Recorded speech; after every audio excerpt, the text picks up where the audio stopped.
All right, guys, we are back again for our third installment with Tom Luongo. It's been a few months. A lot has, I would say, changed since the last time you came on. So I don't want to rehash everything we've talked about in the past, but I think obviously a good place to start is maybe with the recent developments happening in the Middle East. And I know, Tom, you said on many occasions on podcasts, posts, on Twitter, your newsletter, that the real reason for what's going on in the Middle East was not about Iran's oil, but more so about that Iran was just a node in the complex global trade and financial system built by the City of London. So I think for everyone here in the audience, their question is probably, has Trump finally succeeded in destroying the City of London? And why is that not the conversation going on? Or rather, maybe that we've seen from the media, there's a lot of reasons being used for what is going on in the Middle East. So maybe that's where we start the conversation, and then we'll, pick and choose different areas. Sure. Happy to be here. And I'd say, it's funny. Remember that when I talk about stuff like this, what I'm really talking about when I mention City of London is that it's a system, right? It's a metaphor for the old flow control system of how money moves around the world, right? And ultimately, Iran is just one of the network nodes, and that Venezuela was one, and now that's been taken care of. It's been taken off the board. We're rapidly trying to work on Mexico. Canada is part of that network. So is Hong Kong. So is Singapore, right? So is Zurich, Luxembourg, yada, yada, yada. So, but Iran is a very important part of that because Iran was about oil and the money that is moved through the oil markets, along with Venezuela and others, to ensure that the markets are liquefied, moving euro dollars around the world. I specify euro dollars here, not necessarily dollars. And everybody keeps forgetting that offshore dollars and onshore dollars are completely different things. So, because euro dollars and offshore dollars are ultimately have been up until very recently, the value of which have been controlled by London and or Frankfurt and all the other offshore banking centers and their network. So what we're dealing with here is that you take Iran as a potential choke point over the entirety of the oil trade off the board, and all of a sudden you're looking at a world that's completely rewirable. Like it's just like I just had this pole barn around my RV wired up on my electrician friend the other day. It costs a lot of money and it costs a lot of angst and work to rewire this. If I didn't like the job he did the first time, or I don't like the job specifications I gave him the first time, right? So when you think about it that way, Trump is looking at the world going, look, the current global financial system and the current trade system and the current way we finance all of this stuff does not work for America, right? It works for other people. It works really well for other people. It's worked to, impoverish America. It's worked to drag America down, but it doesn't actually work for America. And that's where we have to then ask yourself, okay, so why would he, so that's his motivation as to why he would want to do this. So at the end of the day, there are many reasons why he would go into and deal with Iran. And many of the reasons are as much as he stated, he believes flat out, always has, Iran should not have a nuclear weapon. But the truth of the matter is that Donald Trump doesn't think anybody should have nuclear weapons. I mean, he's made that kind of abundantly clear that he hates the damn things and he thinks they're immoral. So, hey, no more nuclear weapons for anybody. And it's a convenient and good excuse to sell the whole thing, the whole package that way. But Donald Trump, as my friend Blaine Holt likes to point out, never does anything for any one reason. He does it for 4 or 5 different reasons. If he can get 4 or 5 things on the board that all work for him, he's going to do it. And he may not achieve all of them, and he may not achieve all of them to an equal degree, but that's what he's going to attempt to do. So has he stopped Iran from achieving a nuclear breakout in the next 2 weeks? Yes. Has he removed their ability to really defend themselves against a reasonably powerful military so that if you decide they want to rebuild that system and their ballistic missile and their nuclear weapons program, they will not. Yes, he's achieved that. Has he fully rewired the oil markets yet? No, but he's in the process of doing so. Because if you look at what's happening across the Middle East, let's like break that down a little bit. If you look at what he was dealing with originally, right, at the moment he went in on February 28th, What he was dealing with was a Persian Gulf with people on both sides of the Persian Gulf that were uh, running, that were part of that system, right? So that Iran was moving oil and money and everything else, and they were laundering it through the UAE, and they were, and MI6 is listening on the Straits of Hormuz and Oman, or Hormuz and Oman. You've got Qatar is moving LNG and through the Persian Gulf, and so if you look at like all of those people, they all have ties to the London, financial centers, and that has all been exposed now. And some of those people um, have been flipped. The UAE being the big one, right? In the last week or so, we've realized just how big that change has been. So he's got that happening. He's moved. He's now, by highlighting the choke point of the Strait of Hormuz the way he has, the way Iran has had to, or the IRGC specifically, has had to effectively try and close it and everything else. What you wind up with is we've had over 11, 12 million barrels a day are no longer flowing through the straits. You got 7 million barrels are going to the Red Sea. The UAE is ready to start pumping 2 million barrels a day at their port at Fujairah at the end of their pipeline. That's just part of the reason why they decided to leave OPEC. You've got everybody else who doesn't want to be involved in this is now now loading up in the Gulf of America. Hell, we're even loading oil for Japan off the coast of Alaska. So, like, there's a lot of oil has now been, rerouted around this choke point. So, it's not as cut and dried or simple as, oh, well, this is just Trump versus City of London. It's Trump versus the old world is, I think, a better way of putting it for people who would rather who want to hear receipts about how the London stuff works. Just think of it this way: if you look at the world the way we always do, which is when you open up a map of the world with a Mercator projection, who's always in the middle of the world, right? Who's always in the middle of the map? Well, it's Europe and the Middle East, right? And Africa, like right there, with North America off to one side and Asia off to the other side. Well, and in that view of the world, right, Iran's really important, right? I mean, they're the crossroads from China into the Middle East. They're important to Russia to try and bypass the Bosporus and the Suez and the whole Mediterranean complex. Excuse me, hold on for a second. But that doesn't mean that it's the only way to look at the world. But in that world, in that worldview, Iran's really damn important. There's a lot of oil in the Middle East. There's a lot of oil in Iran. There's a lot of oil in Iraq, and all of it, all the oil and gas and all that stuff, and all the maritime trade routes around the Mediterranean, the Red Sea, Persian Gulf, etc. Excuse me. So, God, I hate it when that happens. No, something I think flew into my mouth from the wind and sort of went right down my throat.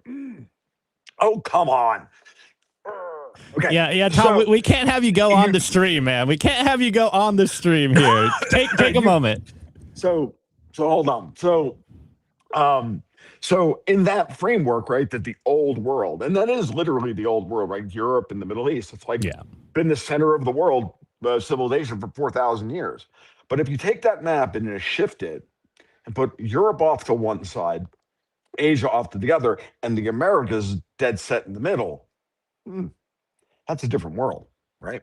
That's a different framework. And in that world, Iran's not nearly as important, is it?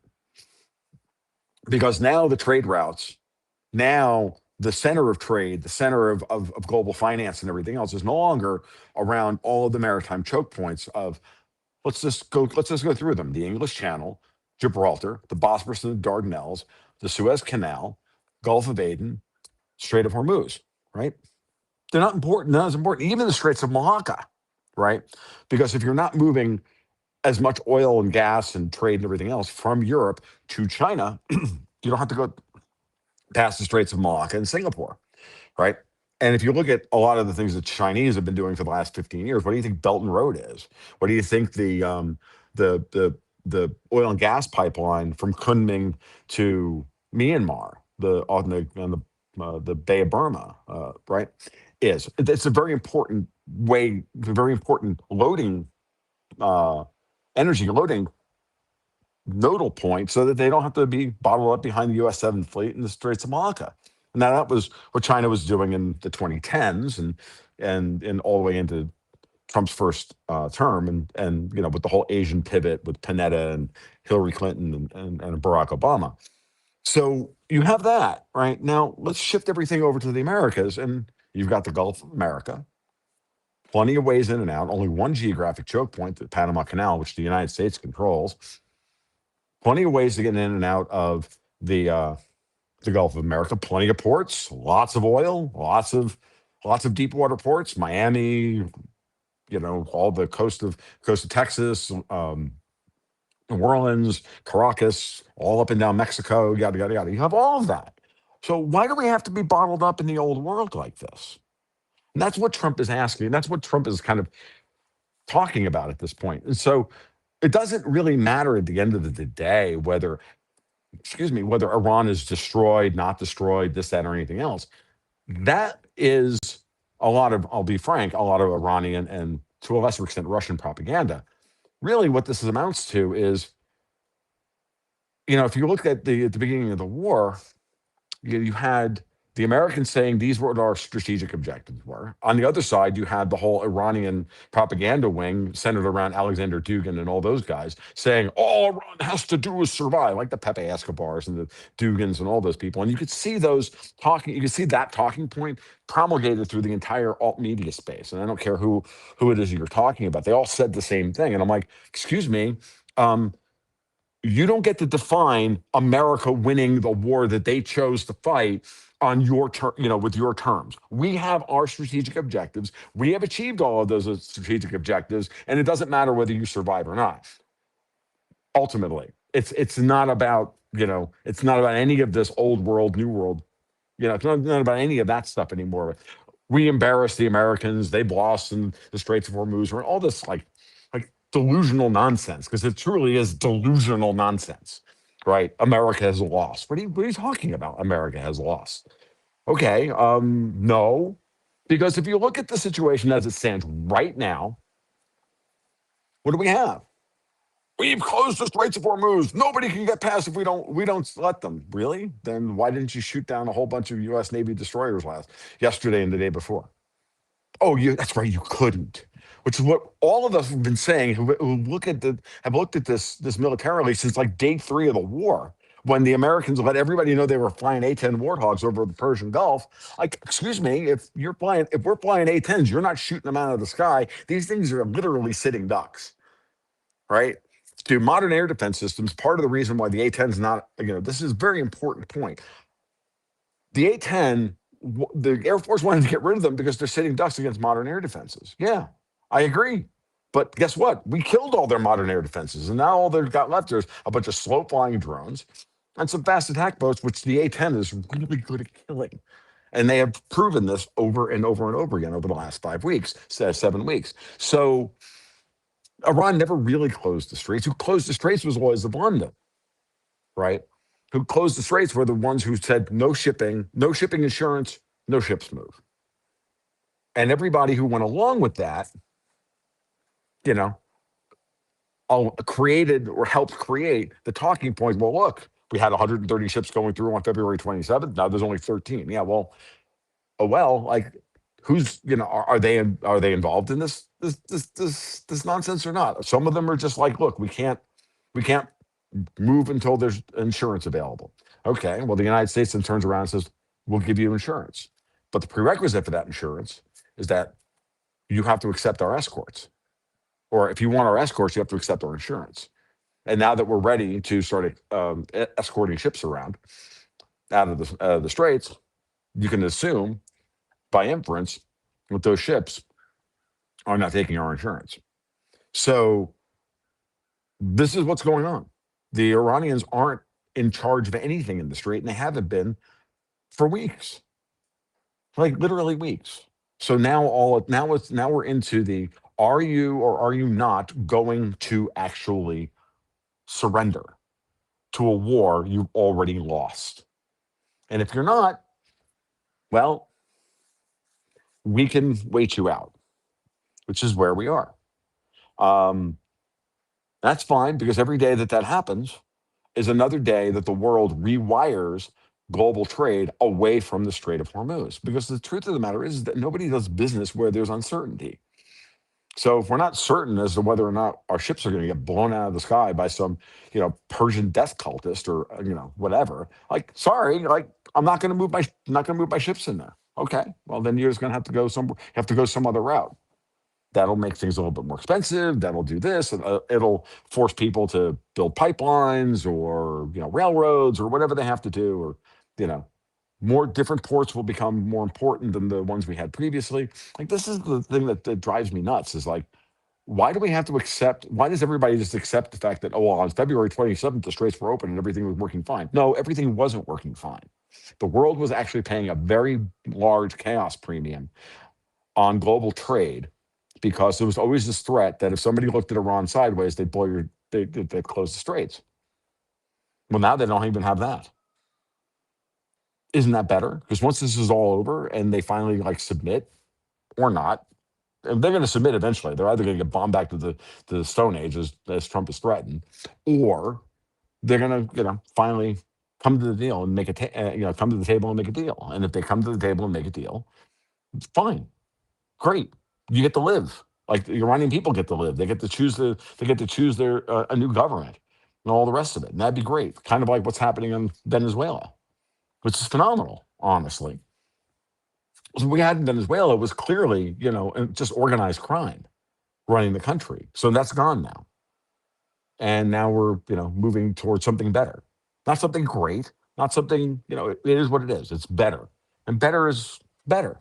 And we should always strive for better. We shouldn't have to accept what's always been.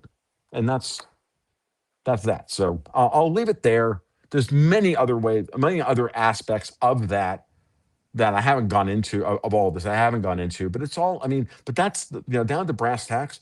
The U.S. has won the war militarily. It's now winning the war, logistically. And the only part of the war it hasn't fully won yet is the propaganda war. And the propaganda war is where 95% of us in Iraq is because 95% of us don't know anything. Yeah. Yeah, that's Wow. I do want to ask a little bit about maybe not just a timetable of how this waiting out period would be, but how long it would take for the world to see that things are different.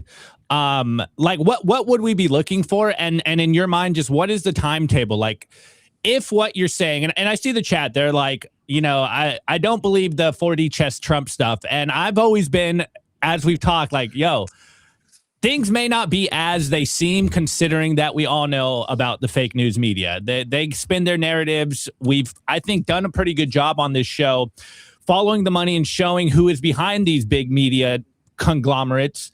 Mm-hmm. And one of the biggest things that we've noticed trying to cover what's going on and the implications it has for the macro and Bitcoin, of course, it is a Bitcoin show, is us being very open. It's like, look, we really don't know what's going on. We're just taking the headlines and the news stories. And this is part of the operation going on. This is, on both sides, this is part of the operation. So again, long-winded way of asking, in your mind, how long is it going to take for people to get a tangible benefit or feel that things are different? Like, obviously we have no crystal ball, but how long do you think that this uncertainty is going to last for everyday people? Months, not years. Okay. Weeks and months, not quarters and years. Let's not kid ourselves. How long do you think Iran can hold out? And I mean, Iran at this point, I want to make it abundantly clear. I mean the IRGC. Yeah. Okay. Not the civilian Iranian government, which is clearly trying to negotiate a way out of this, but the IRGC won't let them. Every time that Aragachi tries to, cut a deal or change a red line, he gets taken back behind the chemical shed, beaten with a stick, and then sent back out there again, the struggle session. It's ridiculous. It's been going on since literally since March 2nd, right? But the reality is that Let me ask you a very basic question. I know a lot of people just, I don't believe in the 4D chess of Trump. Yeah, because you believe the CIA talking point that 4D chess is the new conspiracy theory. Like, I'm just like laying out basic freaking military and logistic strategy here. And if you think Donald Trump is just an impulsive jackass, then why aren't you president? How did he survive long enough to get to the point where he got elected a second time after the entire world was, trying to stop him from doing so? There's a lot of just like true, honest to God, like insanity. The guy's actually not bad at what he does. Uh-oh. Tom, I think we lost you. Tom, you went black. Chat, am I the only one seeing him going black?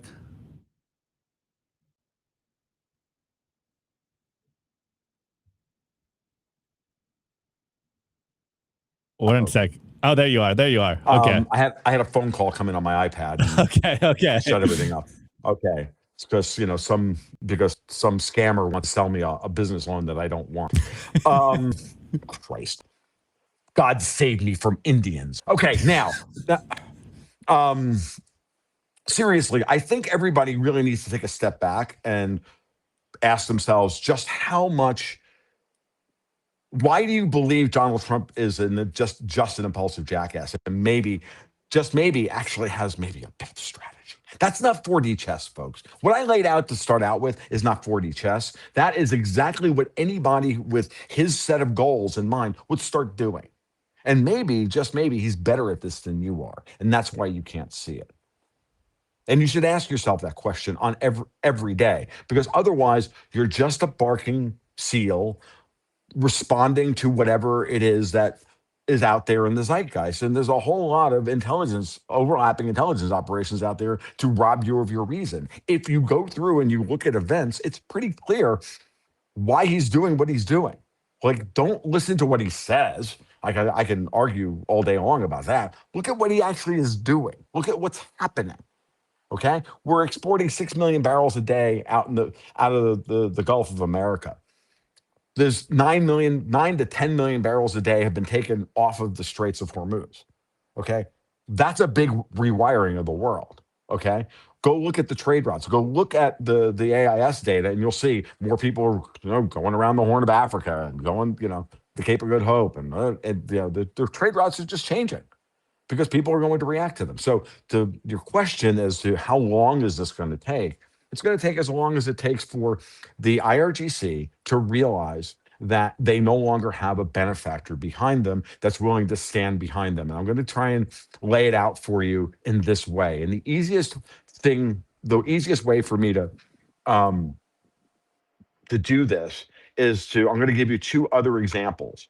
If you look at the way the IRGC has been negotiating, they haven't been negotiating. There has never been a deal on the table that even mattered. It's always been, this is what we say we want. And then every time there's another round of talks, they come out and they just reiterate the same thing over and over again, right? They haven't changed anything. It's like the United States says, we have these 15 points, and the Iranians go, yes, we have these 10 points. No. I said 15 points. Yes, friend, 10 points. Like, it's typical Arab negotiating over a friggin' rug. Like, you know what I mean? Or some tchotchke in an open air bazaar. It's just retarded. That's one. Who else negotiates like that? Zelensky in Ukraine. He's been saying the same thing for 4 years. We want Crimea back. Dude, you lost Crimea in 2014. It's 2026. The Russians have been there for 12 years. They built a bridge across the Sea of Azov. Like, the fuck off. Like, you know what I mean? Like, they're done. And you want to know who else negotiates that way? The European Union. They did this in Brexit. Go back to all the Brexit stuff. Go look at what they did in Brexit. Every day, every week, they'd get together, and Donald Tusk and Theresa May would sit, and Michel Barnier would sit down, and the EU would just say the same thing over and over again, expecting the Brits to change their mind. And the Brits would keep moving towards them, and they would say the same thing. So they never negotiate. They just keep reiterating the same terms over and over again. You don't believe me? Ask Yanis Varoufakis. He used to talk about this when talking about the Greek sovereign debt crisis. You go out there, you put together a proposal for them, you present it to them, and then they look at you like you just sung the Swedish national anthem. And then they go back to, drinking their espressos and eating their crumb cake and doing whatever they're going to do, and they ignore you. That's their negotiating strategy. They just assume that you don't matter to them. So you want to know who's standing behind the IRGC? Well, look who's standing behind Ukraine. Look who stood firm on Brexit until, the British people finally stood up and said no. And I want a decent, put Boris Johnson in. They got a halfway decent deal. It was still a crappy deal, but they got a better deal than they would have gotten with Theresa May, who was literally negotiating for the EU on behalf of the UK. Like, it was insane. And the same thing has been going on forever and a day in Ukraine. Like, Ukraine should have been over in March of 2022. And it's not. We're still dealing with the same problem. So what I find interesting, right, is that last week, and I think this is actually will give you an idea of why I think the time frame is shorter than longer as to when they're going to finally give this up, because we're not going to do this for 4 years, folks. Like, that's not going to happen.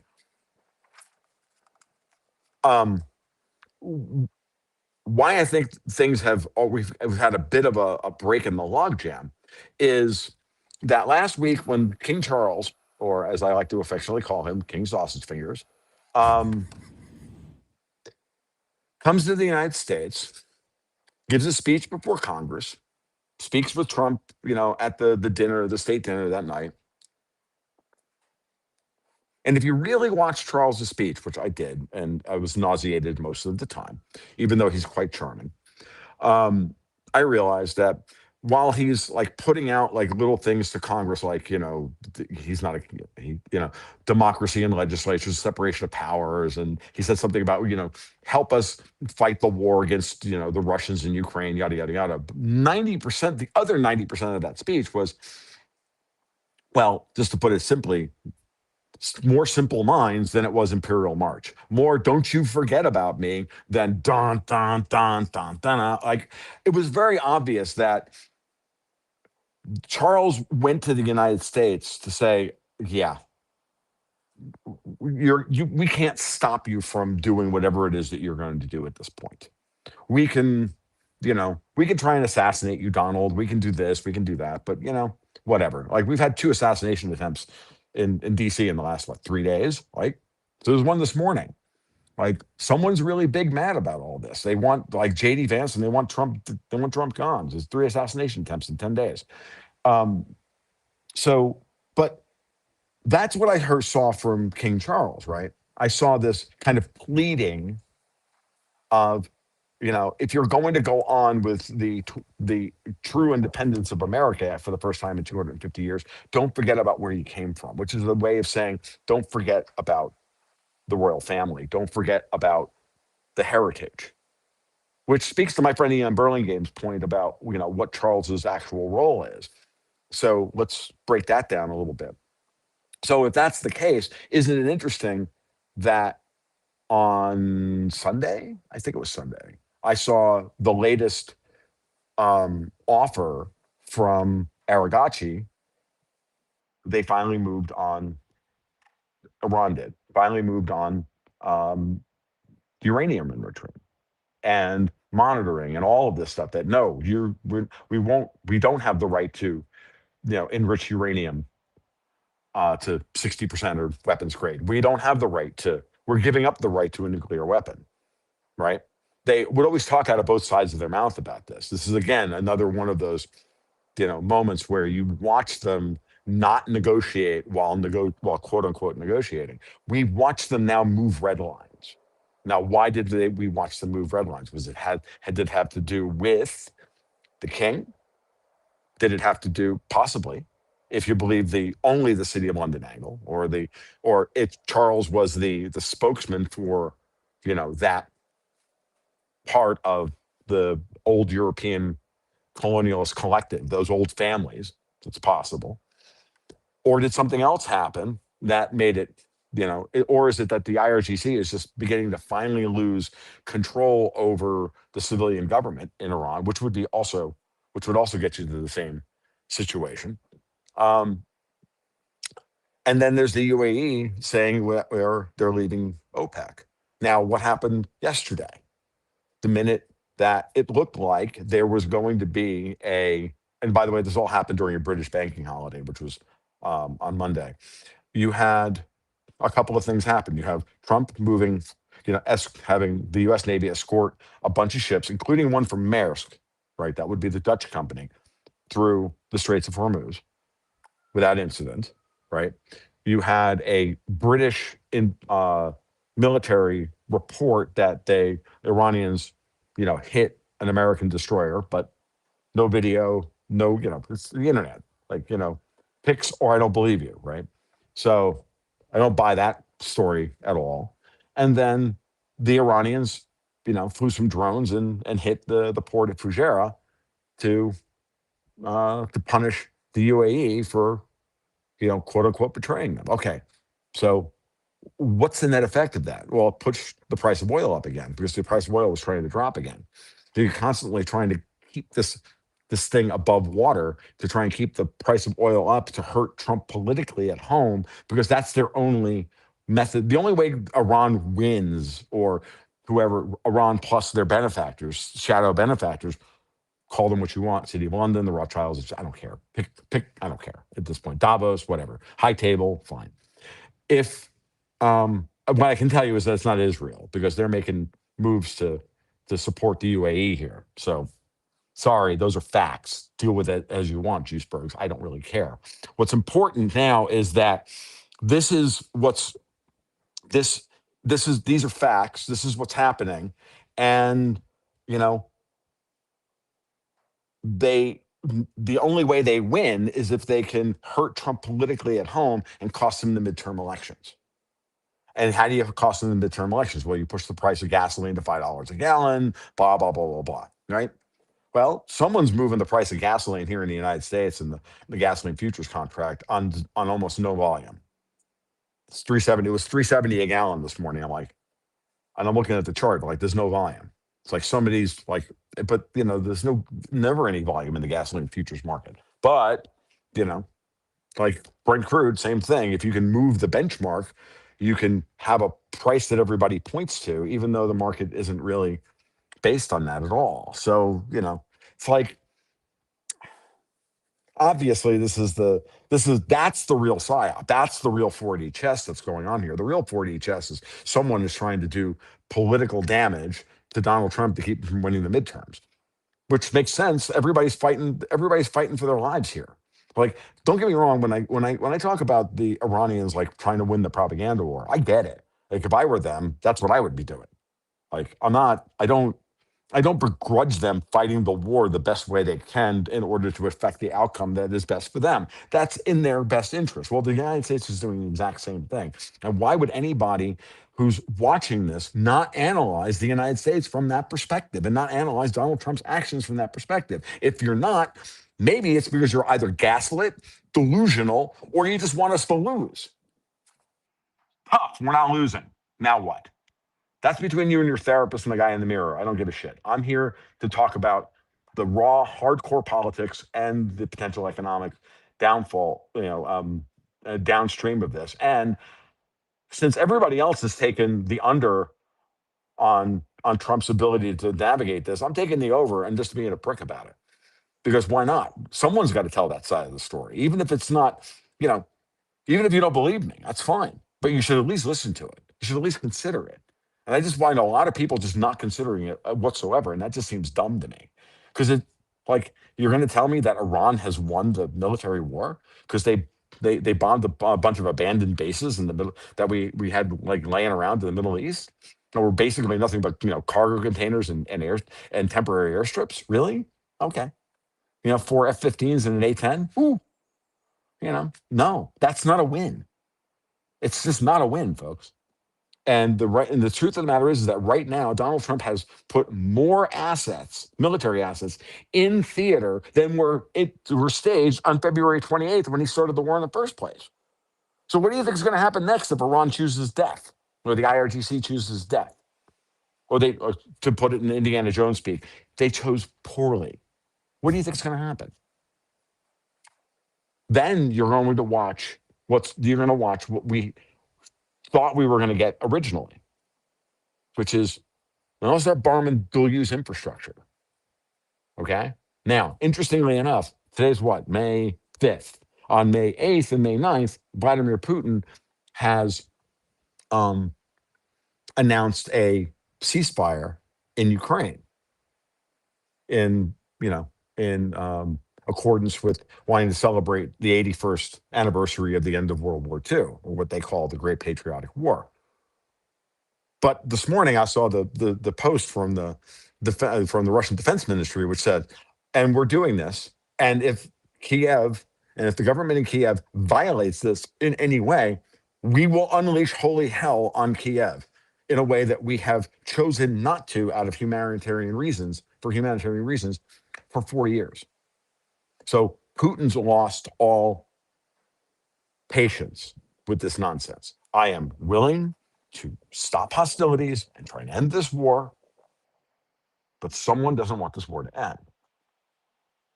Ball's in your court. Same way that the ball was in Iran's court last week when Trump officially ended Operation Epic Fury and started Operation Freedom to start moving ships through the Gulf, the Straits of Hormuz. Hey, no, the war's over. We're moving stuff around. And then the Iranians go out yesterday and attack ships and attack ports. You're just leaving yourself no legal room for anybody to have any sympathy for you whatsoever. That seems dumb to me. But hey, that doesn't seem, I'm trying to figure out the 4D chess on that one. Because from the Iranians' perspective, what are you doing? Seems dumb. Maybe you shouldn't do that, because now you're handing Donald Trump the legal justification under American law for him to do whatever he needs to do. Because if they've attacked any of our ships whatsoever, in any way, they are now a unilateral belligerent, and under Article 2 plenary powers, he can do whatever the hell he wants. He doesn't need Congress. He doesn't need the War Powers Act. He's already reset the War Powers Act clock anyway. And this is important. These are things that matter. These are facts that matter. These are political realities that matter. They're not 4D chess. This is exactly the way these things have to be prosecuted. And your ignorance doesn't get to be laughed off as 4D chess because it sounds good on Twitter. That's not the way wars are prosecuted, folks. Hate to break it to anybody. So absolutely love it, Tom. As I said, I think the first time that we had this conversation, it was exactly what you just said a minute ago. It's like, hey, you may not like what Tom is saying. You may not agree with him, but at the very least, you should at least incorporate Tom's worldview into your analysis of what's going on. And I'm glad that we can update it, at least get to the current moment. So quick commercial break, guys, and we'll get a little bit more into the nitty gritty, maybe even talk about a little more of the economic situation in the U.S. The biggest news maybe is, Jerome Powell leaving, what those implications are. So that's what I'll be covering right after the break, guys. Quick commercial break, and we will continue this conversation. Today's episode is brought to you by Bitcoin Well Infinite. If you're a serious Bitcoin buyer, you've probably hit the same wall. Most platforms make you give up custody just to play by the rules. Bitcoin Well Infinite fixes that. They're North America's only publicly traded, non-custodial OTC desk listed on the TSX Venture Exchange, which means transparent operations and zero counterparty risk. You buy Bitcoin, you take immediate control, period. For trades over $50,000, you get a dedicated executive Bitcoin advisor, competitive spread starting at 1%, and immediate delivery straight to your own wallet. No custody risk, no withdrawal fees, just institutional grade execution with full asset control. If you want to buy Bitcoin the right way, book a free consultation at bitcoinwell.com/OTC or email infinite@bitcoinwell.com. I want to give a shout out to our partner, StampSeed.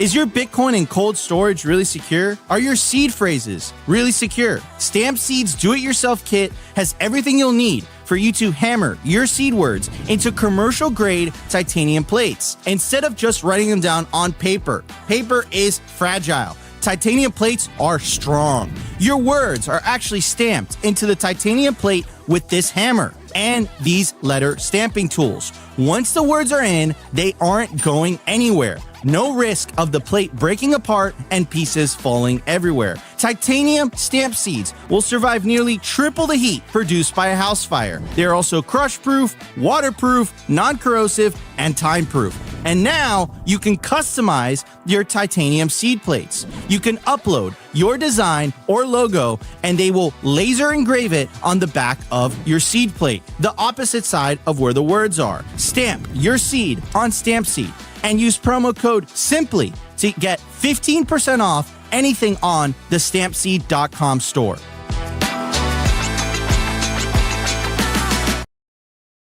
Okay, Tom, we're back. So, as you know, we are called Simply Bitcoin. So our show, even though we do cover a lot of geopolitics, and I'm really glad every time you come on, I know the audience gets a little mad because they get mad at us when we talk about politics, but we always have this view of like, look, you know, politics controls the money, so understand what's going on in the geopolitics, and you can understand better what's going on in the macroeconomic situation.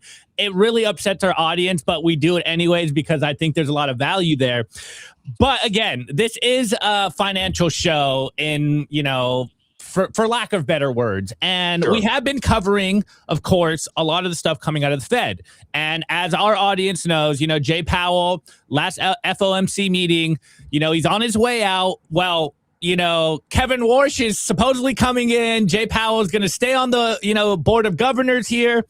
But I really want to hit on, and I don't think we've hit on this before on the show with you, but I found it very interesting on your Twitter. I forget if you retweeted it or if it was you posting it, but it was something on the lines of everyone's been talking about this idea that it's Trump versus Jerome Powell. I mean, everyone's obviously aware of Trump calling Jerome Powell too late Powell. You know, he does the Trump thing on social media. But I found it interesting on this post. Again, I forget if you posted it or retweeted it, but you said, or he said, whoever it was, sorry, it was no worries. The war is not Trump versus Powell. It's probably better framed as Powell versus Warsh.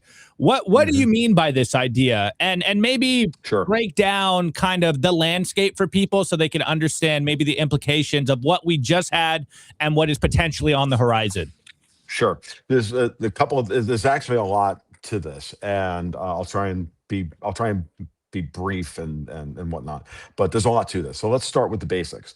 I never really bought the idea that Trump and Powell were at odds per se, because he had to, as always, Trump likes to seed the zeitgeist with an idea that whose time has come, but the public's not ready for it yet. So why can he not come out and say, look, I'm attacking old Europe with my Iran gambit? People have asked me this 100 times, like, why can't he say that? Well, if you look at the pushback I get on Twitter for saying that, you can imagine what he would get, right? So it would marginalize him. It's the same kind of thing with him in the Fed. He has to go after Powell over something that's tangible, and the building is a good example of this, because it's this big, you know, image of fraud, waste, and abuse, which has been a theme since they took office. Okay, so you start there, but Powell is going to be at the end of his term. Powell, at the end of the day, I never questioned or thought that Powell was anything other than basically a Keynesian. I never argued anything other than that. He is ultimately the head of the FOMC. He's been at the Fed for 17 years or however long it's been. Look, he is who he is. And Scott Bessent mentioned at one point, he said, like, Chairman Powell, maybe, he's become a little institutionalized in that he wants to protect the institution. The job gets to everybody eventually. Everybody becomes part of the existing machine because they've lived inside of that for as long as they have. And that may be the case. So you have that as background. Now, you have two fundamentally different, I think, approaches to the Federal Reserve. Because what have I been arguing for a couple of years, which is that Trump and Bessent and company want to reform the Fed. Like, the Fed in its current incarnation is not compatible with their vision of the future. Certainly not compatible with their vision of, any kind of Hamiltonian restoration of the American system, for better or for worse. Free traders in the audience may not like it, but this is where we're moving towards. The Fed was not designed to support that, and certainly not the Fed in its current incarnation, right? As the monopolistic issuer of new currency units. Clearly, with the Genius and Clarity Acts now being finished, and now, for all intents and purposes, law, we're now going to have a return to the Treasury being, at the center of issuance of new monetary units, not just the Fed. So if you go back to what I said a couple of years ago, I said, look, if we're going to have Fed reform, what we need is if we're going to be going back to like a mercantilist world of protection tariffs and sovereign currencies and trade settlement and very targeted trade settlement rails between countries, then we need to have a version of some kind of offshore dollar versus onshore dollar, with the Fed standing in the middle, providing the market access charge and providing the semi-permeable layer to move dollars back and forth. But they get to control the price differential between those two things, so that Americans get dollars at preferential rates to foreigners, kind of like the way Chinese get preferential rates on onshore yuan versus offshore yuan, for example. So with that in mind, the classic Fed, well, I wouldn't say classic Fed, the modern Fed role that we're all used to dealing with, where everything about American monetary policy and about the price of dollars is determined by the Fed, not really compatible with the future, and certainly not compatible with the future where SOFR, the secured overnight financing rate, is the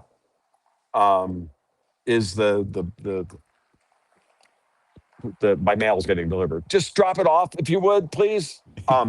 So sorry, like my mail person's here. So it's incompatible with that, and because of that, you have the secured overnight financing rate in the end can destroy the Fed funds rate. We don't need a Fed funds rate with SOFR, right? This is a point that I made to Danielle DiMartino Booth the first time I had her on my podcast back in 2022. I asked her this. I said, look, if you really think about the implications of this, the possibility, because like SOFR becomes allows us to re-regionalize the Fed funds rate, because, the markets can just trade based on the the demand for capital regionally. So that's it. She said, and I remember her saying to me, she's like, yeah, that sounds great, but Wall Street will never allow that to happen. That was her answer. And she's probably correct about that. But here we are in 2026, and we're on the verge of that. So now think about it from that perspective. If Powell is effectively the keeper of the old guard, of the old Fed, right? Then we have a couple of things that means. And then you have Powell as that guy, Warsh as the guy who's going to come in and change the culture in the Fed completely, right? He's got to change he's going to come in, he's going to change the culture of the Fed. Well, then makes sense that, like, this is where I get into Powell as a very complicated figure. Let's go back. And I've been thinking about this a lot. Like, it makes sense that we have two possible scenarios, possibly even three scenarios. One, Powell is just trying to defend the Fed. Okay. And he's not really on board with all the changes that Warsh and Trump have on the table. And he knows this. That's one. It's possible. If so, then it's like the Dark Knight. You either die a hero or you live just long enough to see yourself turned into the villain, because he did all this great work at 22 to 26, but now he's like fucking up. That's one. It's very possible. Second one is that him staying on the FOMC is there to smooth all the ruffled feathers that Kevin Warsh is going to ruffle as he changes the culture inside the Fed.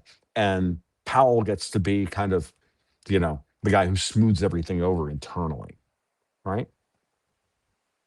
And then the third thing is, and that's kind of it's that basic there, or, Powell's on board with all of this and is actually the worst one is that he's blocking Trump putting another person on the board. The worst version of it is that he's blocking Trump replacing him with someone like Judy Shelton or somebody else along those lines. So, like, you have villain Powell, you have hapless Powell, and you have kind of facilitator Powell. Okay. I'm not sure which one of those is going to take place, but which one it is. But what I can tell you is that watching Powell's actions here are going to tell you what it actually is. We just don't know. So, but Warsh is going to come in and he's going to change the culture in the Fed, and we're going to move the Fed back to its original conception, which is as a lender of last resort in the commercial paper markets and a guarantor of the rate at which the offshore dollar, the offshore dollars flow around the world. And that's a very powerful position for the Fed to be in, while the Treasury takes over as, in many ways, the primary issuer of new monetary units. So really, the commercial banking system does, if with genius and clarity, right? And so there you go. That's what I think is happening.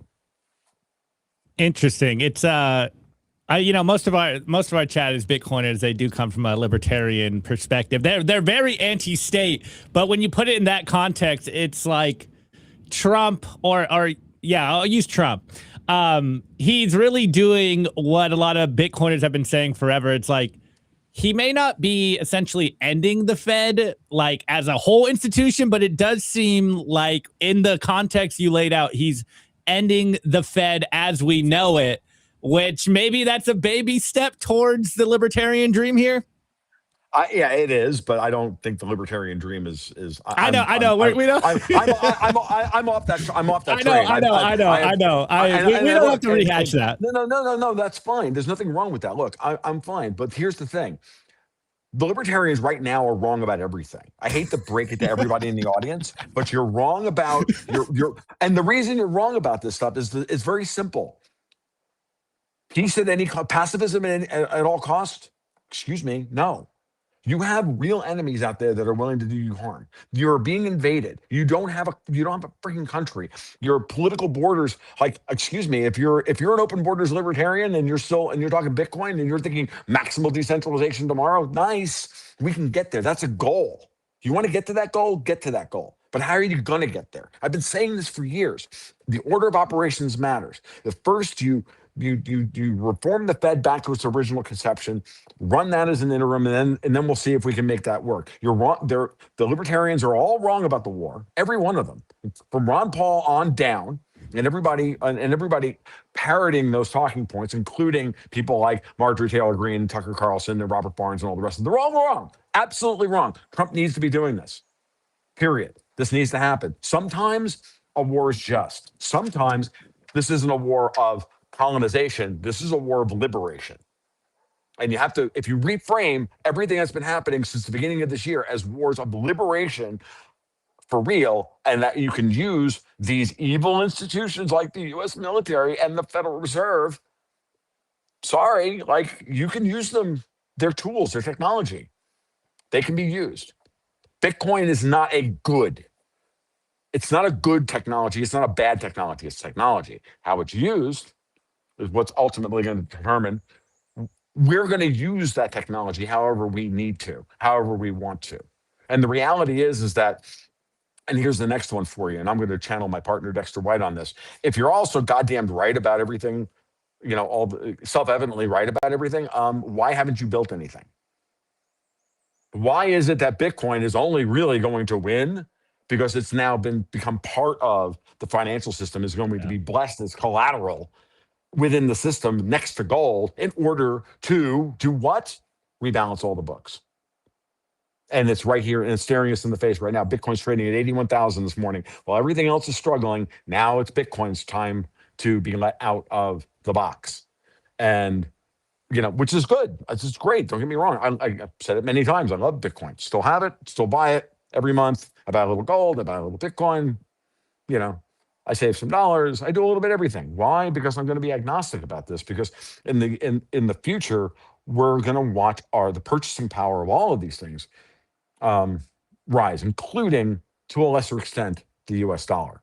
It's going to lose value versus gold and Bitcoin, but it's going to rise in purchasing power over time, because the onshore dollar is going to fuel how we rebuild America after it had been hollowed out from the the post-Bretton Woods Eurodollar system that was run by City of London and Europe.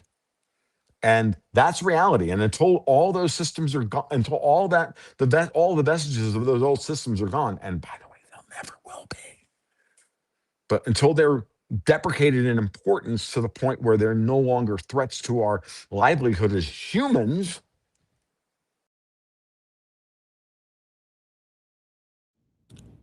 I think you muted yourself, Tom.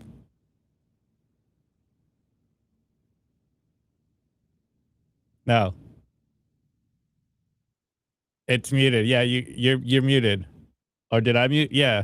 Okay. All right, guys. Look, Tom. Yeah, you're back here. Okay. Perfect place to pay the bills here. One more commercial break, and we'll continue this conversation.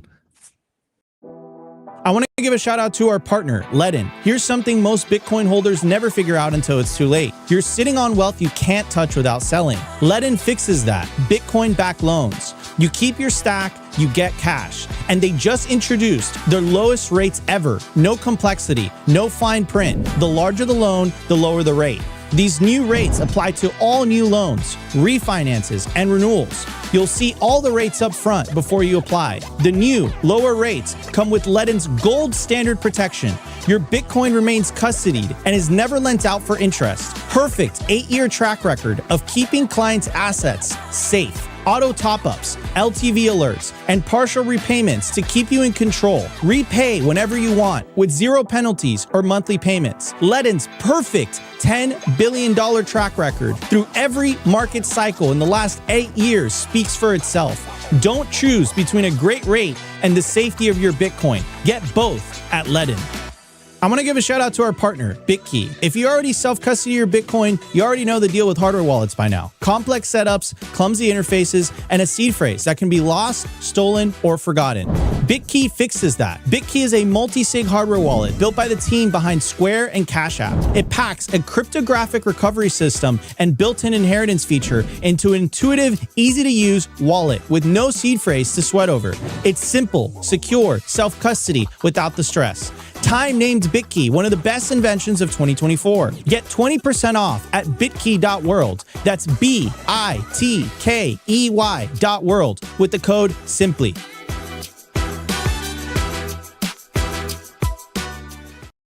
Okay, Tom. So we stopped around the dollar before it went muted, and I think I did have this as one of my questions. Is sure.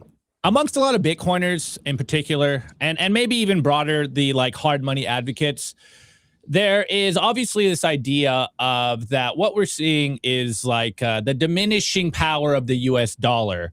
From your perspective, and we're seeing, obviously, considering the geopolitics and what you just said about Jay Powell and Warsh and Trump and the Fed maybe getting rebranded, to put it a certain way, how exaggerated do you think are those claims on Twitter? You see it go around Twitter all the time. It's like, oh, the power of the dollar is diminishing around the world. Countries are dropping the dollar. And as a Bitcoiner, I obviously it's one of those things I want to believe. But when I look at the facts, I'm like, that's not what's playing out, guys. I know people say this, but that's not what's happening right now. It's probably getting stronger in real time. Yeah, it is. Brent Johnson and I are right. Sorry, guys, we're right. We're watching re-dollarization, not de-dollarization. Yeah. Okay, it's what we're seeing, and and that's okay. By the way, if those dollars are backed by Bitcoin, some of those dollars are backed by Bitcoin and gold. What do you care? We're never going to transact, guys. We're not going to transact in Bitcoin. Why would you? Blockchains are slow and dumb and stupid, and they're great for a variety of things like building trust, right? But they're not particularly good at moving money around. They're kind of bad at it. I'm just just in general, they really are. But again, I say this as an OG Bitcoiner. So the guys in the audience who are screaming at me right now, I'm like, I'm sorry, dudes. I've been doing this since 2010. Okay, and I've been up and down this, and I've been in where you are, and I'm telling you, blockchains aren't any, from a technological perspective, for moving money, they're not any better than an encrypted database. They're just not. But on many ways, and for moving money, for storing money, for storing, for tokenizing wealth, no. For building trust, that you can build a modern financial system on. that moves money around the world, ooh, that's a different story. I'm a big fan. I'm still a big fan of it from that perspective. To me, like Bitcoin is like is gold that is capable of moving, which is nice. Gold doesn't move because it's expensive, and you got to put it in a vault, and then you got to get some strong back to move it from onto a cart, and then you got to put it into a car or a flatbed, and you got to put it on a boat, and you got to move it around the world. Bitcoin, you go done, moved, right? I mean, so as a collateral asset, so I see them as complementary collateral assets. Always have, actually, since I really started thinking about this. I'm like, I looked at it, I'm like, yeah, they're just complementary collateral assets, and we may settle certain types of uh of trade imbalances or whatever, like zero layer money moving from area to area, from country to country, or from central bank to central bank. We may use Bitcoin as opposed to gold, but for the most part, it's just going to sit and collect. It's Milton Friedman and what's his name? Yeah, Friedman. All the monetarists are like all rolling over in their graves. We just dig gold up out of the ground and stick it in a vault. Like, what the hell's the good of it? Dude, seriously, like zero friction money is the bane of our existence. It's why we created Bitcoin. Okay, so you don't want that, right? You want collateral assets to have an opportunity cost. And I think Bitcoin is a wonderful asset for that. And it's proven itself over and over and over again as to being excellent, excellent at that role. Why did it need to be more than that? I mean, for some religious fervor about, you know, some some radical free market individualism that, frankly doesn't build anything because it's not capable of doing so. Like, it's not defensive when it's at that level. Like, it's just not. I mean, don't get me wrong. I love Bitcoin, but you really got to think about it in the context of the real world. Like, there are people out there trying to build buildings. We're not going to do it without having, the Bitcoin's not going to move if everything is there's no. We want less leverage in the world. We don't want zero leverage, folks. Okay, that's I think part of the missing part of all of this, and that whenever leverage is in there in the system shouldn't be infinitely rehypothecatable, right? It shouldn't be infinitely rehypothecated. I mean, that's why we have to get rid of city because that's where all that happens. Okay, doesn't happen in the U.S. Can't do that in the U.S.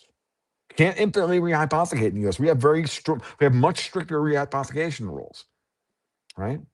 So what you want is a lower leverage ratio overall, and I think the Genius and Clarity do that well for the stablecoin market in order to create currency units that we can actually operate with as little friction as possible. Our collateral assets shouldn't move. So I've been saying for years, I'm like, Bitcoin's like 0.1 dumb architecture. I mean, I use the word. I shouldn't use the word dumb, but I mean, come on, like 10-minute block times, one meg blocks, all that stuff doesn't make any sense if we want to create a currency, right? Makes a great collateral asset though. It just does, and especially when the network is stressed, then it's expensive to move, right? Right. I mean, why are we accepting 1% or 3% or whatever the hell it is for moving Bitcoin around? That just seems dumb. Like, how is it any better than credit card fees? It's not. I mean, I think we've all been kind of lied to a little bit too. Like, it's, again, this is all new technology, and we're now watching it actually out in the real world, doing real things, actually acting in real time, and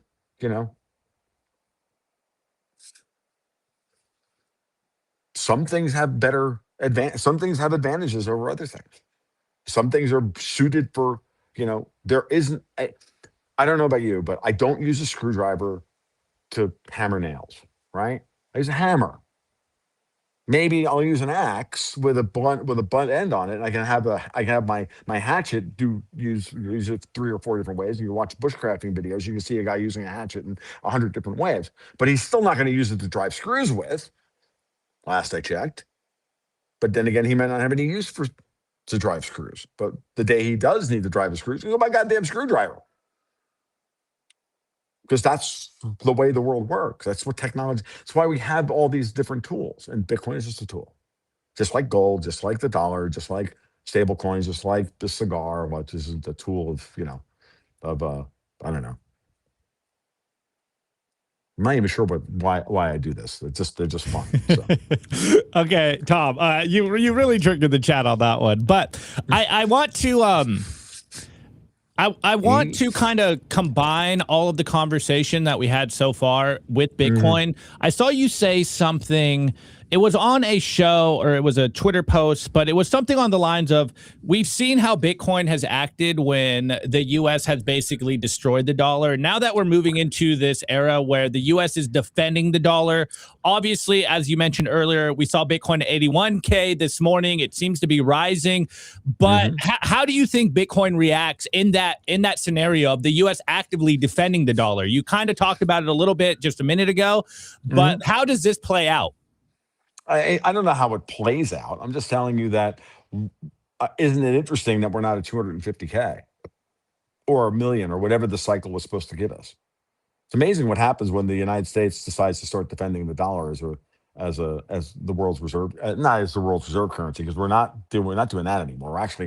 We're actually ending that part of it, but we're looking at actively defending the dollar and the value of the dollar by having rational monetary policy, moving towards rational fiscal policy and all the rest of it. Maybe, just maybe, we get to a number in Bitcoin that is, a lot lower than a lot of people think is. I'm saying the same thing about gold. There are people out there who think $150,000 gold. I'm like, no, 15, 18, yeah, maybe. 20 on the outside. The same thing with Bitcoin. Do I think $1 million Bitcoin? Yeah, possibly. But I don't think anything beyond that. And simply put, because at some point you have to ask yourself, at what point have we bled off and have we accumulated assets and we've accumulated collateral that has risen in price to the point where it balances the books of the previous cycle's debt? And if we're growing the asset side of the balance sheet, this is the fundamental problem that I have with so much analysis that's out there. And I yell at people about this all the time. I don't know. I'm like, look, like, you can focus on the debt all you want. Debt. And that's all the Bitcoiners and the Austrians and, guys like Luke Roman and others. All they do is complain about the debt. Okay, that's great. The debt's important. I'm not going to argue. I'm not going to lie. But if I've got $100,000 worth of debt and I make 300 grand a year, is the debt really that big a deal? If I can grow my asset pile every year greater than the interest on the debt that I have, I can pay the debt off whenever I want. You know what I mean? Like if you're not looking at both the asset side and the debt side of the balance sheet, when you're not looking at the demand for money as well as the supply of money, then you're not doing a proper analysis of what's going on. Bitcoin was birthed at a time when the United States was doing as much violence as possible to the value of the dollar. It was designed and loosed upon the world during the Obama administration, which was literally a treasonous organization designed to destroy the United States on behalf of old Europe. If you look at all of Obama's policies, the man was a traitor. He should be hung. And we should look at and we should come to terms with that as Bitcoiners, as gold bugs, as money advocates, as sovereign consumers, and realize that the world is that just because we grew up in one era doesn't mean that we're still in that era. I was at a conference this weekend in Atlanta, and Andy Shechtman was there. And I finally had a chance to meet Andy Shechtman from Miles Franklin. Great guy, wonderful, wonderful person. Has on Friday night, he does a talk, and he's explaining all the thing. He's going over all the problems the United States has and all of these things. And he sounds just like, it's a great talk. If it was 2015, it'd be a scary talk and it would be accurate. And I told him afterwards, and he and I went out for drinks afterwards, and we chatted up until 1 o'clock in the morning, just shooting the shit and doing the thing. And I said, Andy, it's a great talk. 2015, it's 2026. We're not in 2026 anymore. But a lot of Bitcoiners out there that still think it's 2015, and they want to, and they think that because they want to think that. They don't want to engage with what's actually happening. And I've been, I'm trying as best I can to explain to people, like, it's like the Iran war. Like, there's the story you're being told, and this is the story you tell yourself, and then there's the real story. Okay. And then there's a story that fits more of the facts than these other facts. The Trump administration is absolutely talking about and implementing a system to improve the asset side of the US balance sheet that is going to have an effect on making deprioritizing the quote unquote the debt as a and the and the servicing of that debt. If I said this 3 years ago, and I'll say it again, the world would love to have the United States balance the budget. The pricing system of the world today, the price of Bitcoin, the price of even that back then, the price of gold, the price of this, the price of all of these things, all based on the idea that the United States was running a $1.3 trillion deficit. Okay. What if that's taken off the board? How does everybody change the valuation of their assets? How do they what are they going to do? Are you going to not invest in in a United States that has a balanced budget and is growing the asset side of its balance sheet, certainly relative to its debt? Really? Well, you might not personally, people in the chat, but there's a whole lot of people out there that will, and they're doing it now. And Trump has made a multitude of deals. He's saying, look, people will beat a path to our door to do business in the United States if we fix what's wrong with the United States. So we're in the process of doing that. That means, by definition, we're defending the dollar, the purchasing power of the dollar. Therefore, what do you think Bitcoin's top end is in that scenario? And what do you think Bitcoin's role is in that scenario? Now, if Trump fails, Bitcoiners are going to be happy as clams, because you'll have, the Bitcoin will rise in power over the system that's imploding. But then the question I have for everybody is, what system is it going to replace it with? And are you prepared to to have online that system? Or do we have to have, I don't know. Like, it's a very interesting scenario. But I tell you right now, I don't think anybody really wants to live in a world where the EU SSR is running the show. And if you think that that's going to be good for Bitcoin, good luck with that. I mean, the United States is embracing it. Europe is still hostile to it in every way. So Interesting. Yeah, the chat's like, I need to push back more. Guys, I want to hear Tom's thoughts on this. I don't have to agree with everything, but the chat is they're a little riled up. What's the pushback against? I'm listening. I think seriously. the main one was being capped at $1 million. Obviously, we're like, it's going more than that. But in the context of what you're saying, it's a very interesting thought experiment.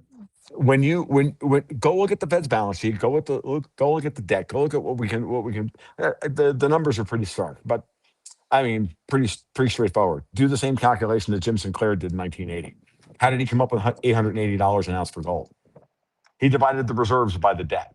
He came up with 880. We balanced it. We balanced the books, and then the market, and then we topped the market out. You know what that number is today? Absent anything else, like 140 grand in gold. Add Bitcoin into the mix, we can get to 20,000. I think $20,000 gold, 1 million Bitcoin, I think is as far as it's going to go. Remember, it's a different world than it was then. The amount of energy it takes to produce a dollar of GDP compared to today, it takes 1/10.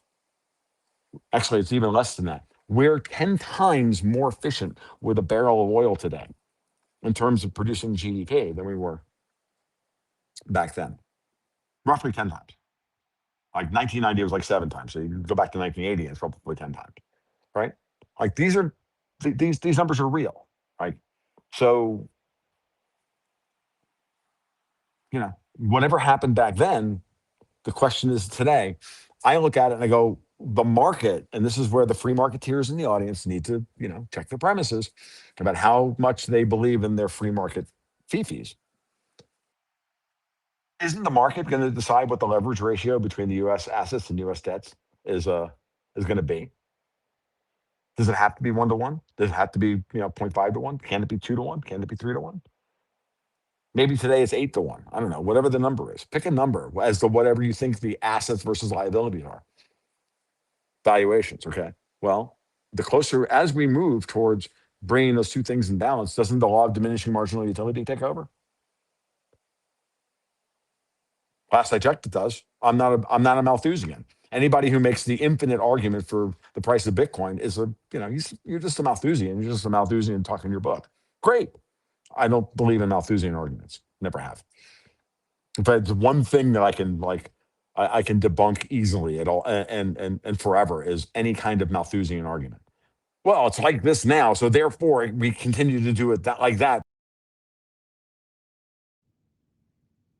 I think you got muted again. All right. I'll take a break. Last commercial break, and we'll wrap up today's interview.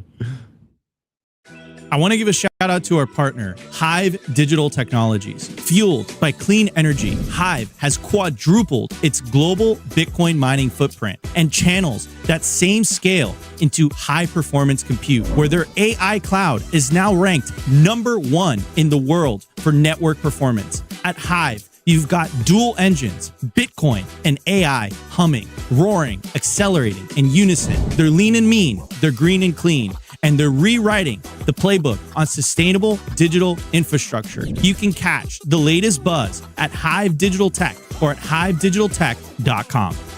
I want to give a shout out to our partner, sat123.com. Sovereignty isn't just about your money. It's about your communications too. When the grid goes down, most people go dark. Cell towers fail in hurricanes, cyber attacks, and blackouts. But satellite phones, they don't rely on local infrastructure. Iridium has 77 satellites in orbit, giving you a direct line anywhere in the US, even offshore. If you hold your own Bitcoin keys, you should hold your own comms too. Sat123.com also has everything you need to start building your Bitcoin citadel. Starlink, battery backups, Faraday bags to protect your hardware wallets, and much, much more. It's a one-stop shop for anyone serious about resilience and off-grid independence. Stay connected, stay independent, stay sovereign. Go to sat123.com/simply today and use promo code SIMPLY to get 15% off anything on the store.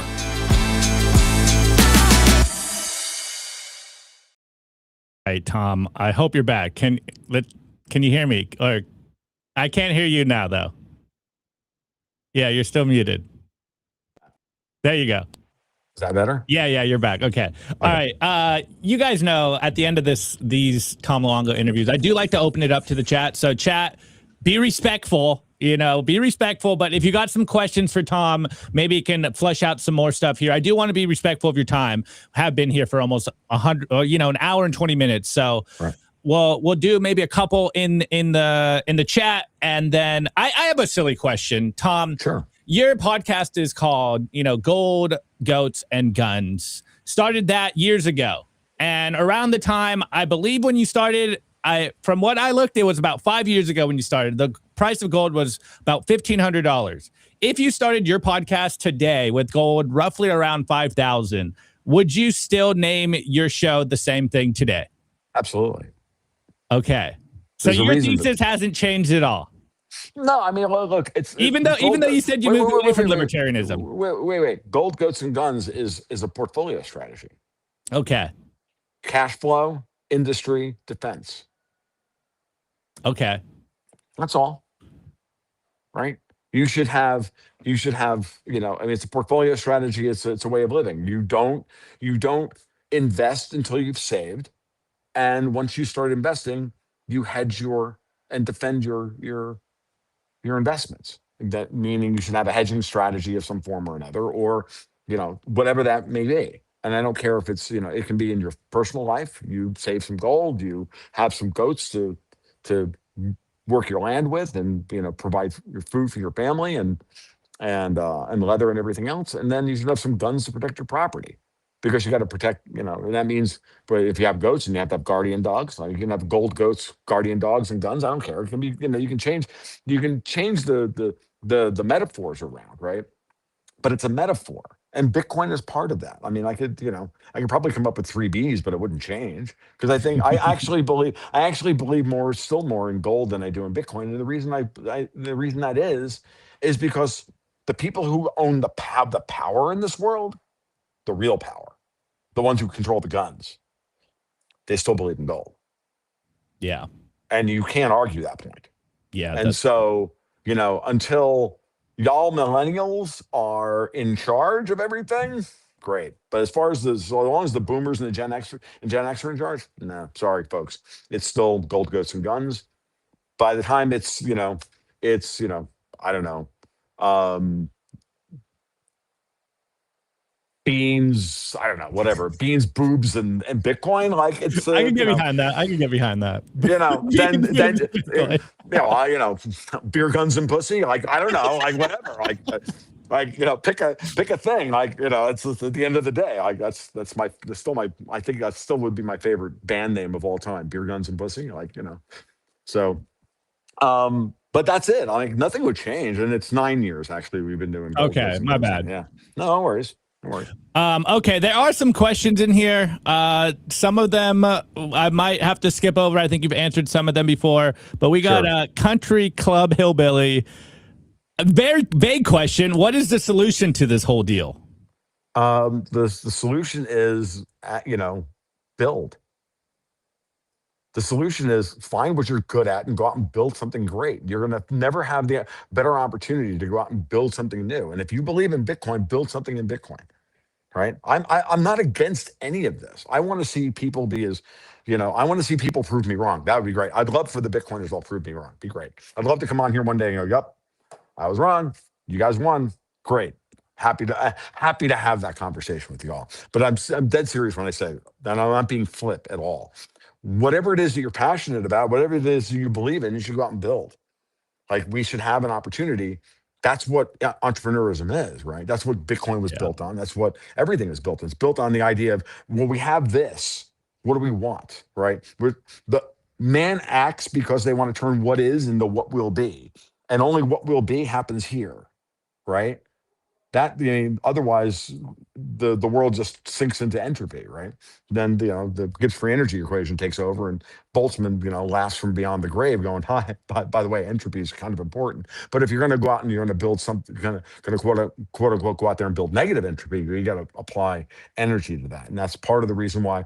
Part of the reason why I've always been a fan of Bitcoin. Why I've always been a proof of work maxi more than I've been a Bitcoin maxi. Okay. There are reasons for that. I love proof of work as an idea, as a thing, as a technology, because it says before we create new tokens, we have to apply work to create new tokens or whatever they are. But at the end of the day, everything is just tokenized energy. Gold is just tokenized energy. The gold guys hate when I say that. I'm like, oh, it's no different than Bitcoin. Bitcoin is just tokenized energy. Well, so is gold. The token in this case is a 1 ounce gold coin. You take energy, human, mechanical, energy, and you go out and you go dig gold up out of the ground, refine it, and turn it into a coin. That's all it is. It's not consumed. You move it around. Same thing with Bitcoin. You move it around. So it has different properties than Bitcoin, but it's still Bitcoin. But I mean, it's still just tokenized energy. And that's what humanity is. So what's the solution to all this? Go out and build something brilliant. That's what the solution is, as always. Love it. Couldn't agree more with that. I actually have one more question, and you've kind of covered it throughout the show a little bit, but there has been a very strong, I would say maybe narrative push currently on Twitter of us going into a multipolar world. And I've seen you talk about, actually you posted something, an Emmanuel Macron quote about him being very angry of the US, China, and Russia coming together. So are we entering a multipolar world where the US, China, and Russia are on a more equal standing? Is that what your perspective is right now?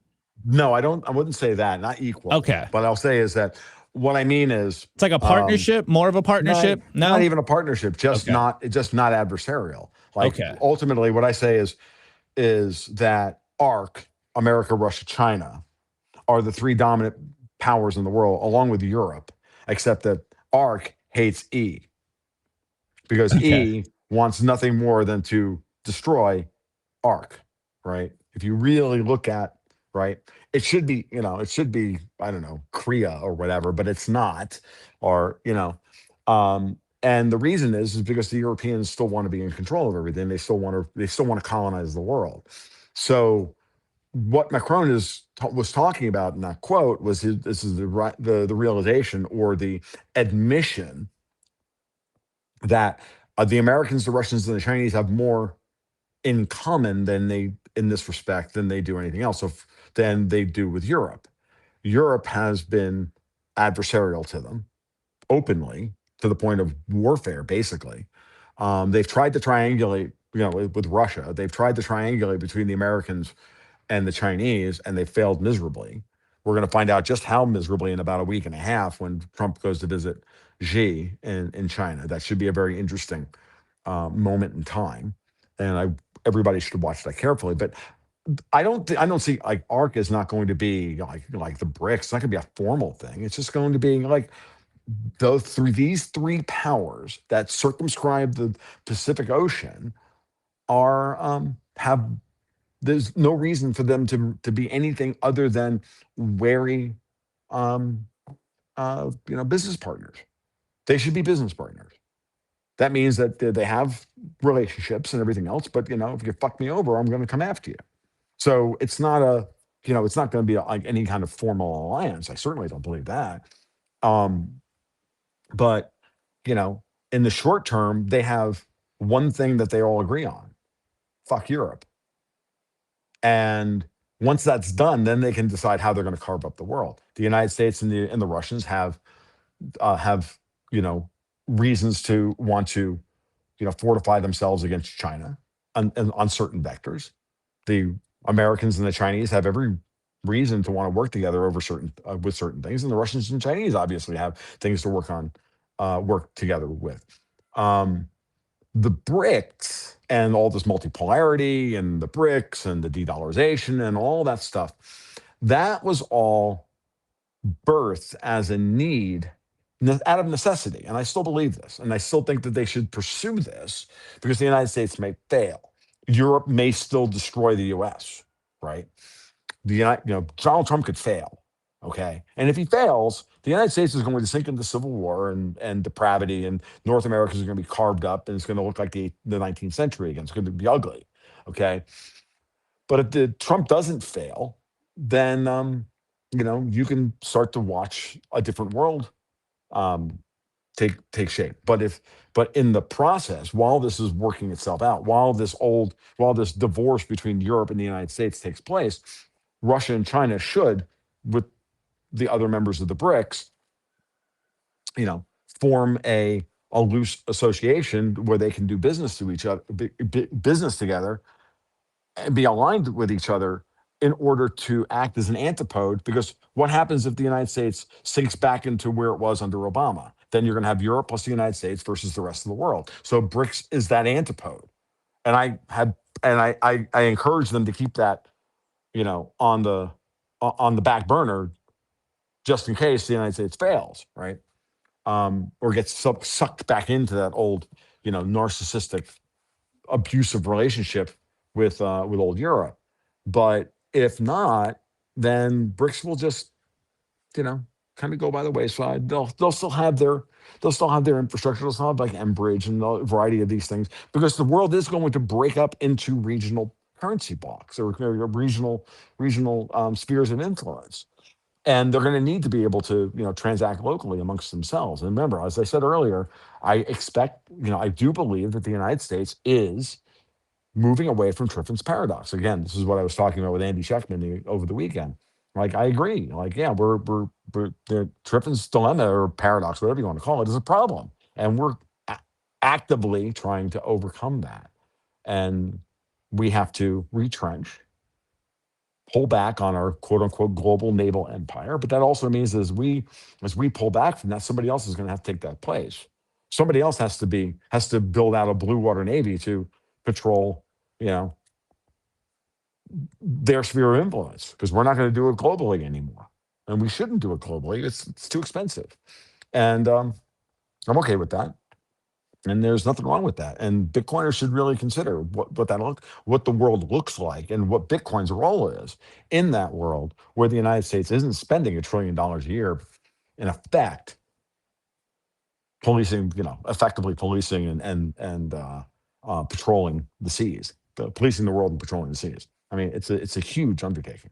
So once that froth comes off the top, and that money gets, as opposed to going out, goes back, is reinvested inside the U.S. Oh, that's a very, very much, it's a much different world than the one in which Bitcoin was birthed under, which is what I was trying to say earlier. So don't look at it as, it's not like we're going to have an alliance of that form. We're going to have decentralized institutions. You're going to see more things like the Gaza Board of Peace than the United Nations, right?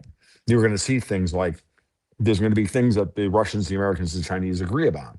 And they're going to they should probably form a little organization covering just those things that they agree on, and nothing else.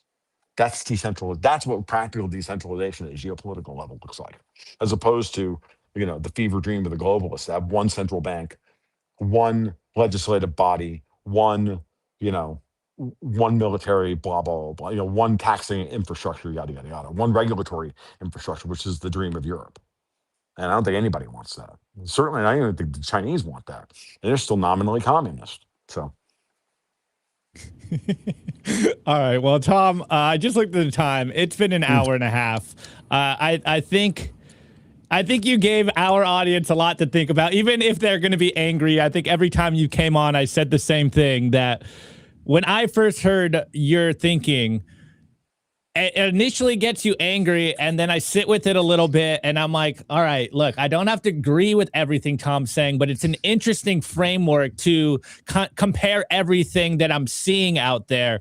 And I do have to agree, and maybe the chat's gonna, call me a coward or whatever, tell me I'm glazing Tom here, but I think a lot of the things you said over the last couple of years has been very correct, and it's definitely informed a lot of the things that I've been seeing. Your opinion on things and your analysis has been one of those main signals that I do compare other voices with, and that's why I truly value you coming on the show. Again, the chat may not like everything, but I think, especially in the Bitcoin world, we are very caught up in our echo chambers, and therefore I like to listen to other people that are talking about and viewing the same thing, maybe from a different perspective. It does provide me a lot of value. So personally, I thank you so much for coming on the show today, and we'll have to do this again soon, and we could tally up the track record here. Was Tom right? In 3 months, we'll come back on and be like, all right, Tom, how right were we on this podcast that got everyone angry? So again, just thank you so much, man. Have a good rest of your day. Thank you. And it was fun, and we'll do it again. Absolutely. All right, man. Thank you so much. Okay, guys, you already know the deal. This was a Tom Luongo special. We will be back to our normal programming tomorrow. I think Nico will be here tomorrow. At least that's what he told me. So on that note, guys, I'll catch you tomorrow at the same time, 12:40 p.m. Eastern. Peace out. Today's episode was brought to you by BitcoinWell.com, a Bitcoin-only platform on a mission to enable financial independence.